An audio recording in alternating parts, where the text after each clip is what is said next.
దేశానికి 1947 ఆగస్టు 15 స్వాతంత్ర్యం వస్తే ఆంధ్రప్రదేశ్కి 2024 జూన్ 4న స్వాతంత్ర్యం వచ్చిందని కాకినాడ రూరల్ ఎమ్మెల్యే పంత నానాజీ అన్నారు. కాకినాడ రూరల్ జనసేన పార్టీ కార్యాలయంలో రూరల్ శాసనసభ్యులు పంత నానాజీ ఆధ్వర్యంలో 78వ స్వాతంత్ర్య దినోత్సవ వేడుకలు ఘనంగా జరిగాయి.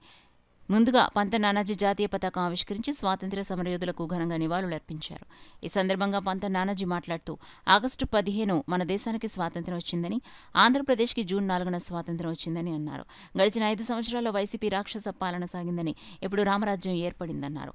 వచ్చే సంవత్సరం మళ్లీ ఇదే సమయానికి రాష్ట్రంలో మరింత మెరుగైన పరిపాలన అందిస్తామని ధీమాను వ్యక్తం చేశారు. ఈ కార్యక్రమంలో జనసేన పార్టీ నాయకులు, జన సైనికులు తదితరులు పాల్గొన్నారు.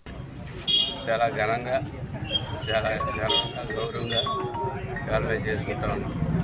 ఎందుకైతే ఎవరైతే ఈ సిద్ధాంతాలు కూడిపెట్టు, సిద్ధాంతాలు ప్రజలు తెచ్చుకోరు, సిద్ధాంతాలు స్వతంత్రం తెచ్చిపెట్టుకున్న రోజుల్లో సిద్ధాంతాలతో వాళ్ళు గాంధీజీ గారు స్వతంత్రం తీసుకొచ్చారు. ఈవేళ అదే సిద్ధాంతాలతోటి ఈవేళ పవన్ కళ్యాణ్ గారు ఈవేళ ఆంధ్రప్రదేశ్ని ఒక రాక్షస పాలించి కలిగేశారు. సో ఎప్పుడు కూడా ఒక రాజకీయంలో అన్ని రకాలుగా సత్యాగ్రహంతో రాయితీయం చేసుకొచ్చారు. ఈయన కూడా సత్యం ఖచ్చితంగా మాట్లాడుతూ ఒక సిద్ధాంతాలు పాటించుకుంటూ ఇవాళ ఆంధ్రప్రదేశ్కి స్వతంత్రం తీసుకొచ్చి రావడం జరిగింది. ఆగస్టు 15ని 1947లో ఎలా అయితే భారతదేశానికి స్వతంత్రం వచ్చిందో, మన జూన్ 4వ తారీఖుని మన రాష్ట్రానికి స్వతంత్రం రావడానికి కారణమైన పవన్ కళ్యాణ్ గారికి, చంద్రబాబు నాయుడు గారికి ధన్యవాదాలు తెలియజేస్తా ఉన్నాం. ఈ స్వతంత్ర దినోత్సవం సందర్భంగా ఇవాళ మేము గర్వపడతా ఉన్నాం.